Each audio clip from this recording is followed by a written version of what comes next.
നമസ്കാരം. എല്ലാവർക്കും ഈശ്വരാനുഗ്രഹം കിട്ടട്ടെ എന്ന് പ്രാർത്ഥിച്ചുകൊണ്ട് എല്ലാവരെയും ഞാൻ ഈ വീഡിയോയിലേക്ക് സ്വാഗതം ചെയ്യുന്നു.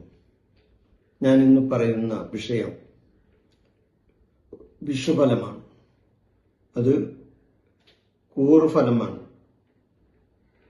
അതായത് മേടക്കൂറിന്റെ വിഷുഫലമാണ് ഞാൻ ഇന്ന് ഈ വീഡിയോയിൽ പറയാൻ ഉദ്ദേശിക്കുന്നത്. മേടക്കൂറിന്റെ 2026 വിഷുഫലം, അത് മേടക്കൂറിന്റെ വിഷുഫലമാണ് ഇവിടെ പറയാൻ ഉദ്ദേശിക്കുന്നത്. അപ്പൊ വിഷു എന്നാണെന്ന് അറിയാലോ. അതായത് 2026 ഏപ്രിൽ 14 ചൊവ്വാഴ്ച രാവിലെ 9:34 ചതയം നക്ഷത്രത്തിൽ ഇടവൻ രാശിയിൽ സൂര്യൻ തന്റെ ഉച്ചക്ഷേത്രമായ മേടൻ രാശിയിലേക്ക് പ്രവേശിക്കുന്നു. അങ്ങനെ ആ മേടൻ രാശിയിലേക്ക് പ്രവേശിക്കുന്ന ആ സംക്രമ സമയത്തെ സംക്രമ പുരുഷന്റെ ഫലമായി ഉണ്ടാവുന്ന വിഷുഫലമാണ് ഞാനിവിടെ പറയുന്നത്.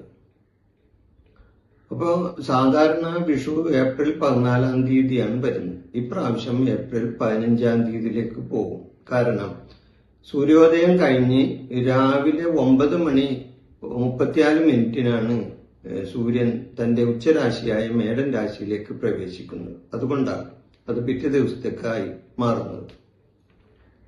അപ്പോ ഈ വിഷു സംക്രമ പുരുഷൻ, അതായത് മേടം രാശിയിലേക്ക് സൂര്യൻ പ്രവേശിക്കുന്ന സംക്രമിക്കുന്ന ആ സമയത്തെ സംക്രമ പുരുഷന്റെ ലക്ഷണം അനുസരിച്ച് നക്ഷത്രങ്ങളെ 2 വിധത്തിൽ വേർതിരിച്ചിട്ടുണ്ട്. അതായത് ശൂലമെന്നും ഷഡ്ഗമെന്നുമാണ് വേർതിരിച്ചിരിക്കുന്നത്. അത് ഷഡ്ഗത്തിൽ വരുന്ന നക്ഷത്രങ്ങൾ 18 നക്ഷത്രങ്ങൾ വളരെ വിഷുഫലമായി വളരെ ഗുണം കിട്ടുന്ന നക്ഷത്രങ്ങളാണ്. എന്നാൽ ശൂലത്തിൽ വരുന്ന 9 നക്ഷത്രങ്ങൾക്ക് അത്ര ഗുണകരമല്ല ഈ വിഷുഫലം. അപ്പൊ ഇതനുസരിച്ച് നോക്കുമ്പോൾ മേടക്കൂറിൽ വരുന്ന നക്ഷത്രങ്ങൾ അശ്വതി, ഭരണി, കാർത്തിക, കാലി, ഇതാണ് മേടക്കൂറിൽ വരുന്ന നക്ഷത്രങ്ങൾ. ഇവർക്ക് ഈ വിഷു സംക്രമ പുരുഷന്റെ ലക്ഷണപ്രകാരം എന്താണ് വിഷുഫലമായി കിട്ടുന്നത് എന്ന് നോക്കാം. അപ്പൊ മേടക്കൂറിന്റെ ഈ ഫലത്തിൽ വിഷു സംക്രമ പുരുഷന്റെ ലക്ഷണം അനുസരിച്ച് ആദി ഷഡ്ഗത്തിലാണ് വരുന്നത്. അപ്പൊ ഷഡ്ഗത്തിൽ വരുന്ന നക്ഷത്രങ്ങളാണ് അശ്വതി, ഭരണി, കാർത്തിക. ഇവരെ സംബന്ധിച്ച് ഈ വർഷം, അതായത് ഈ വിഷുഫലം, ഇവർ ആഗ്രഹിക്കുന്ന കാര്യങ്ങൾ തടസ്സമില്ലാതെ നടക്കുന്ന ഒരു സമയമായിരിക്കും. ആഗ്രഹിക്കുന്ന കാര്യങ്ങൾ തടസ്സമില്ലാതെ നടക്കും. സമൂഹത്തിൽ മാന്യതയും നല്ലപോലെ പേരും പെരുമയും കിട്ടാവുന്ന സമയമാണ് ഈ വിഷുഫലം. ഇവർ ചെയ്യുന്ന പ്രവൃത്തികളിലെല്ലാം ഇവർക്ക് ഒരു വെച്ചടി കയറ്റമുണ്ടാവുന്ന ഒരു സമയമാണ്. അതേപോലെ തന്നെ ഇവര് ആളുകളുമായിട്ട് ഇടപെടുമ്പോൾ ആ സമൂഹത്തിൽ നിന്നും ഇവർക്ക് നല്ല ഒരു പ്രതികരണം കിട്ടുകയും ചെയ്യും. പൊതുവെ സമാധാനപരമായ ഒരു വിഷുഫലമാണ് ഇവർക്ക്, ഈ മേടക്കൂറുകാർക്ക് വിഷുഫലമായി ഉണ്ടാകുന്നത്. പൊതുപ്രവർത്തകരെ സംബന്ധിച്ച് അവർക്ക് വളരെയധികം നേട്ടങ്ങൾ ഈ പൊതുപ്രവർത്തകർക്ക് ഉണ്ടാവും.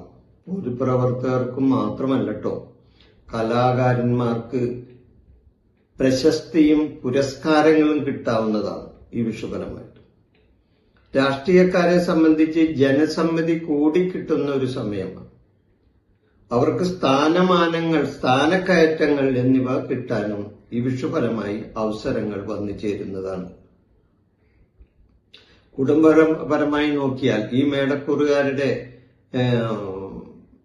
വിഷുഫലത്തിൽ കുടുംബപരമായി നോക്കിയാൽ കുടുംബത്തിൽ സന്തോഷവും സമാധാനവും ഒരു ഐക്യവും ഉണ്ടാവുന്ന ഒരു സമയമാണ് വിഷുഫലമായി ഉണ്ടാകുന്നത്. ബന്ധുമിത്രാദികളുമായിട്ടുള്ള ഒരു സംഗമം ഇവർക്ക് നടക്കുന്നതാണ്. സുഹൃത്തുക്കൾ വഴി നേട്ടങ്ങൾ ഇവരെ സംബന്ധിച്ച് ഉണ്ടാകുന്നതാണ്. അങ്ങനെ മൊത്തത്തിൽ നോക്കുമ്പോൾ മേടക്കൂറുകാരെ സംബന്ധിച്ച് ഈ വിഷുഫലം അവർക്ക് വളരെയധികം നേട്ടങ്ങളും അതേപോലെ തന്നെ ഐശ്വര്യവും പ്രശസ്തിയും അതേപോലെ തന്നെ മറ്റ് സർവാഭിഷ്ട സിദ്ധിയും ലോക ബഹുമാനങ്ങളും ഒക്കെ കിട്ടാവുന്ന ഒരു വിഷുഫലമാണ് ഈ മേടക്കൂറുകാരെ സംബന്ധിച്ച് വിഷുഫലമായി കിട്ടുന്നത്. ഈ വിഷയം ഞാനിവിടെ അവസാനിപ്പിക്കുന്നു.